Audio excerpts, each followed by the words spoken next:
이어지는 순서는 성공 사례 따라잡기입니다. 모의계좌 수익률 지난주에 1위를 기록했던 김준호 매니저와 이번 주 함께하고 있는데요. 오늘도 자리하셨습니다. 안녕하세요. 안녕하세요. 네, 오늘 시장 좀 갈팡질팡해서 네. 어떤 분들에게는 좀 어려운 시장이셨을 것도 같아요. 어떻게 보셨나요? 일단 오늘 시장이 장 시작할 때는 갭상승 출발했다가 네. 시장 자체가 좀 크게 좀 조정이 나오면서 오늘 종목들 좀 코스닥에서 하락한 종목들이 굉장히 많았었는데 오히려 저는 오늘 같은 시장에서 제가 항상 말씀드렸던 부분이죠. 어저께도 제가 시장을 어떻게 전략을 짜야 되냐라고 말씀을 드렸을 때 지금 시작은 개별 모멘텀이 확실한 종목들로 매수를 해야 됩니다. 항상 시장은 연휴를 앞두고 불확실성으로 작용하기 때문에 시장의 변동성은 확대될 수밖에 없고요. 그러면 개별 모멘텀이 확실한 종목들로 매수를 하면은 시장 여파로 좀 밀린다고 하더라도 반등이 나왔을 때, 시장이 안정화됐을 때 가장 빠르게 반등이 나온다라고 제가 어저께 설명을 드렸었는데요. 제가 아주 강하게 수익이 났던 종목이요. 오늘 한 12시 전에 DPC라는 종목을 매수했어요. 오늘 시장에서 아주 가장 뜨거웠던 종목이었을 거라 판단이 됩니다. 제가 지난주에도 제가 대웅을 비롯해가지고 상한가 들어갔던 종목들을 말씀을 드렸는데요. 제가 어저께 수익이 났던 종목들을 말씀드리면서 일부 빼먹은 종목들도 있어요. 그래서 그만큼 종목들이 사기만 하면 다 수익이 났었었는데 오늘도 지난주 대웅 상한가에 이어서 오늘도 DPC로 아주 큰 수익, 상한가 수익을 챙겼고요. 내일 매도할 예정입니다. 수익 내신 거 정말 축하드리고요. 네. 정말 이런 시장에서 우리가 DPC를 공략하지 못한 분들은 너무 아쉬워하실 것 같아요. 맞아요. 그래서 제가 마지막에 DPC를 대안할 수 있는 대안주를 소개해 드릴 거니까 마지막까지 시청 꼭 해주시길 바랍니다. 네, 채널 고정하시면 마지막에 DPC에 대한 대안주를 이야기해 주신다고 하니까 꼭 확인해 보시기 바랍니다.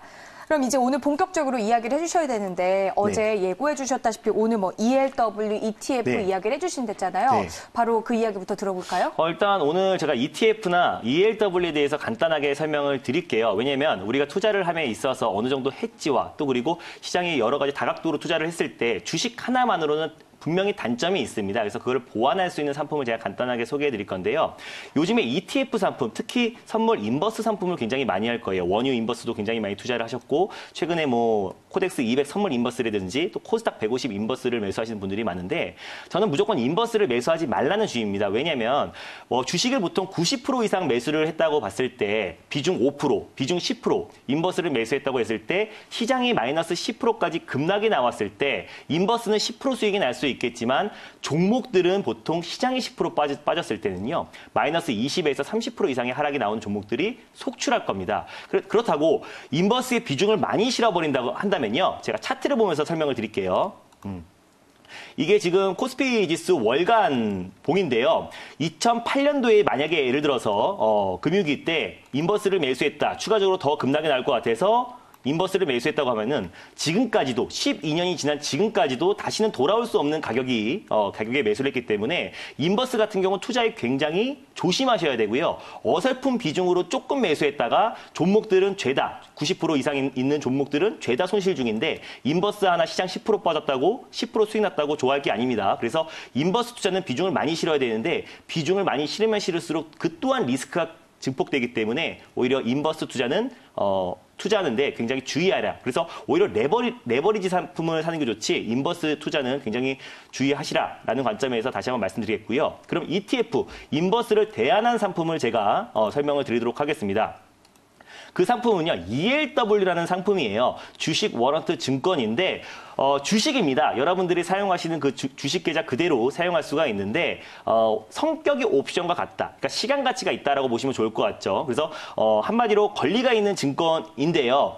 시장이 예상치 못한 급락이 나왔을 때, 또 급등이 나왔을 때, 급락이 나왔을 땐 풋으로, 또 그리고 급등이 나왔을 땐 콜로 양방향 투자가 가능하다는 게 최고의 장점입니다. 그래서 주식은 딱 단방향이잖아요. 무조건 올라가야만 수익이 날 수가 있는데 그 단점을 보완해 줄 수 있는 상품이 ELW 상품입니다. 선물 옵션도 분명히 있는데요. 그거는 이제 기초 자산, 또 증거금이 굉장히 많이 필요하기도 하고 또 손실이 났을 때 제한적인 부분이 있기 때문에 ELW는 여러분들이 사용하시는 그대로 그 계좌 그대로 사용할 수 있기 때문에 여러 장점들이 있어요. 그럼 제가 ELW의 장점이 뭔지, 단점이 뭔지에 대해서 자세하게 설명드리도록 하겠습니다.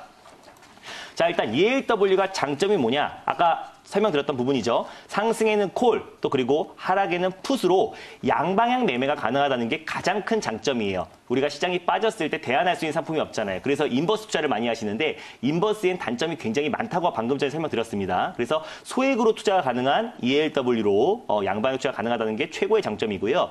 두 번째로 한정된 투자 유형입니다. 선물 옵션과 달리 주식과 똑같다고 말씀드렸잖아요. 그럼 내가 투자한 그 자산만큼만 손실을 입을 수가 있지 수익은 무한정이지만 손실은 제한적이라는 것 또한 ELW의 가장 큰 장점이다라고 보시면 좋을 것 같아요. 예를 들어서 지난번에 시장이 이제 급락이 나왔을 때 보여드렸던 표인데요. 금요일날 지난번입니다. 네, 4% 급락이 나왔을 때 NHEB 16 코스피 200 풋은요 1,400% 가까이 급등이 나왔던 사례도 있고요. 뭐 평균적으로 봤을 때는 주식 대비해 가지고 레버리지가 한 10배 정도 평균 10배 정도 된다라고 보시면 좋을 것 같아요. 그래서 장점은 무한대 상승이 났을 때 무한대의 수익이 날 수 있다라는 게 가장 큰 장점이고요. 자, 그리고 ELW의 장점 네 번째는요. 여러분들이 사용하시는 기존 계좌, 증권 계좌 그대로 ELW 매매가 가능하다는 겁니다. 뭐 옵션과 선물 같은 경우는 따로 계좌 개설을 해야 되고요. 또 교육 시간도 굉장히 깁니다. 근데 이거는 교육 수료 시간이 뭐 1시간 반 정도 인터넷으로 들으면 되고요. 바로 다음 날부터 ELW 매매가 가능하기 때문에 기존에 사용하시는 여러분들 증권 계좌로 그대로 ELW 매매가 가능하다는 것 또한 아주 큰 장점이다 볼 수 있겠고요. 저 같은 경우는 보통 시장 지수, 코스피 200 지수를 기초 자산으로 투자를 하는데요. 보통 고가 우량주, 뭐 삼성전자라든지, 뭐 여러분들 뭐 하이닉스라든지 고가 우량주 같은 경우도 싸게 매수할 수 있는 매수가 가능하다는 것도 큰 장점이고 증권 거래세가 없습니다. 그래서 보통 뭐 우리 주식 같은 경우는 매수하고 나서 0.3%의 증권 거래세가 나오는데요. 그러니까 ELW 같은 경우는 매수하고 나서 한 호가만 수익을 챙기더라도 바로 수익이 날 수 있기 때문에 그 또한 뭐 단기 트레이딩 하시는 분들 또한 큰 장점이다라고 보실 수 있을 것 같아요. 그러니까 양날의 검이다라고 볼 수 있는데요. 우리가 주식 하나만 하기에는 시장의 변동성도 굉장히 확대되고 있고 또 지금 단기 가파른 상승에 따라서 어느 정도 변동성도 준비를 해야 되는 상황에서 우리가 ELW라는 무기를 갖고 있으면요. 오히려 안정적으로 계좌 관리를 할 수 있을 거라 판단이 됩니다. 그러면 ELW의 단점도 제가 설명을 해드릴게요. 장점을 제가 말씀드렸는데 ELW의 단점 같은 경우는 ELW는 주주로서 권리 행사가 할 수 없습니다. 뭐 종목도 매수할 수 있다고 말씀드렸는데요. 뭐 종목뿐만 아니라 뭐 지수를 투자를 했을 때 당연히 주주로서 권리 행사를 할 수 없고요. 단 시세 차익만 우리가 주식을 보통 매매할 때도 보통 뭐 사실 뭐 배당이라든지 뭐 주주로서 권리 행사하시는 분들은 굉장히 극히 일부라고 전 판단이 됩니다. 그래서 주식과 똑같이 시세 차익으로만 수익을 챙길 수 있다라는 게 어쩌면 단점이라고 할 수 있겠고요. 뭐 당연히 배당도 없고요. 뭐 증자에 대한 권리도 당연히 없습니다. 그래서 ELW는 시세 차익으로만 수익이 날 수 있다. 그리고 또 ELW 상품을 좀 이해하기에는 좀 어려운 부분도 분명히 있습니다. 뭐 개별 옵션과 주식 상품에 대한 이해도 필요하고요. 무조건 시장이 올라간다고 콜 상품이 올라가고 이번에 시장이 변동성이 확대되고 했을 때 뭐 채권이라든지 금리라든지 여러 가지 ELW 관련해서 영향을 받는 요소들이 굉장히 많기 때문에 오히려 약간 상품을 이해하는 데 있어서 조금 어려운 부분도 분명히 있다라는 점, 그런 점도 여러분 참고하시면 좋을 것 같고요. 또 마지막으로 시간 가치가 있습니다. 네, 시간 가치가 있기 때문에 ELW는 항상 만기가 있어요. 옵션 만기일과 똑같은데요. 매달 둘째 주 목요일이 이제 옵션 만기일입니다. 5월 같은 경우도 그 둘째 주 목요일이 이제 옵션 만기인데 옵션 만기일 때 시간 가치가 있기 때문에 각각의 그 종목들마다 행사가가 있어요. 행사가가 있기 때문에 그날의 마지막 종가, 옵션 만기일 날 종가의 행사가, 풋 같은 경우는 행사가보다 밑에 아니면 콜 같은 경우는 행사가 위로 올라가지 않는 이상 다 깡통이 될 수도 있고요. 그렇기 때문에 ELW 같은 경우는 보통 주식처럼 뭐 시세 차익으로 보통 수익을 챙겨 나간다라고 보시면 좋을 것 같아요. 그래서 ELW라는 상품을 여러분들이 잘 인지하시고 투자를 하시면요. 이걸 자산을 여러분들이 주식처럼 똑같이 매매하시면 안 됩니다. 그래서 여러분들의 어떻게 보면 ELW를 아시면요. 주식을 함에 있어서 큰 무기가 된다라는 거 다시 한번 말씀드리겠고요. 아까 제가 설명드렸던 ETF 상품이 오히려 더 위험할 수가 있습니다. ETF 인버스로 수익이 나려면요. 시장이 10%, 20% 급락이 나야 돼요. 곱하기 2배로 한다 그래가지고 무조건 시장이 10% 빠진다고 20% 수익 나는 게 아닙니다. 그래서 코스피 200의 기초 자산으로 움직이기 때문에 코스닥도 마찬가지고요. 그래서 오히려 인버스 상품은 투자를 좀 자제하시고 오히려 소액으로 큰 수익을 챙길 수 있는 ELW 상품으로 소액으로 투자를 한다면 오히려 주식에 대한 리스크를 방어할 수 있을 거라 판단이 됩니다. 네, 일단 이 짧은 시간 안에 ELW 이야기를 해주시는 게 정말 쉽지는 않을 텐데 또 많은 분들이 보시면서 이해가 어려울 수도 있습니다. 그만큼 어려운 만큼 투자하실 때 또 유의도 하셔야겠고요. 원금 보장이 안 된다라는 부분에서도 투자자분들께서 꼭 유의를 하셔야 되는 부분이라는 점 잘 체크를 하시기 바랍니다. 앞서서 살짝 예고를 해주셨는데 DPC에 대한 대안주를 알려주시겠다고 하셨잖아요. 네. 어떤 종목인지 이제 오픈해 주실 건가요? 네, 제가 DPC의 대안주로요. 오늘 DPC가 상한가 들어가서 이거 놓치신 분들은 굉장히 아쉬워하실 겁니다. 그래서 네. DPC의 대안이 될 수 있는 종목을 제가 한 종목 말씀드릴게요. 어저께 같은 경우 제가 오픈베이스를 말씀드렸잖아요. 그렇죠. 네, 오픈베이스 같은 경우도 오늘 같은 시장에서 1.94%, 네, 아주 안정적으로 마감이 됐고요. 오늘 제가 여러분들에게 말씀드릴 종목은요.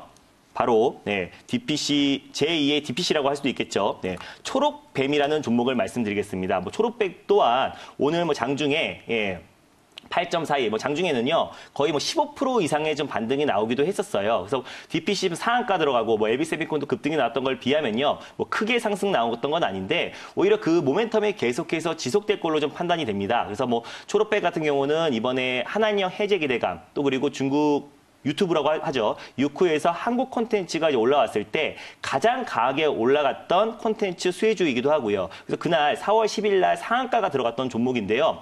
상한가 위에서 계속해서 안정적인 움직임, 기간 조정이 나와주고 있고 오늘 방탄소년단, BTS 관련 종목들이 급등이 나옴에 따라 오늘 15%까지 급등이 나왔어요. 그래서 여전히 시장에서는 한한령 해제 기대감이 있기 때문에 중국 소비주 같은 경우도 시장의 변동이 나옴에도 불구하고 아주 안정적인 흐름 이어지고 있는데 지금 연내 빅히트 엔터테인먼트가 상장 추진을 하고 있기 때문에 무려 시총이 6조가 됩니다. 6조가량이 됩니다. 그래서 원래 2011년도에 비상장으로 상장했을 때는 100억으로 출발했다가 무려 지금 6조 가까운 상장하면서 코스피에 상장했을 때 바로 30위권 안으로 진입을 할 걸로 판단되는데요. 그럼 그동안 지금 JYP라든지 SAM이라든지 그리고 또 YG라든지 그런 주보다 오히려 더 강력하게 좀 반등이 나올 거라 판단되고요. 당분간 올해 가장 큰 화두가 될 걸로 판단됩니다. 그래서 그 모멘텀이 계속해서 지속된다는 관점에서 초록뱀 말씀드렸고요. 목표가는 일단 단기적인 목표가 말씀드릴게요. 오늘 급등이 나왔기 때문에 일단 2,000원 돌파 여부를 보시면서 2,000원을 이적가를 잡고 대응하시면 좋을 것 같고요.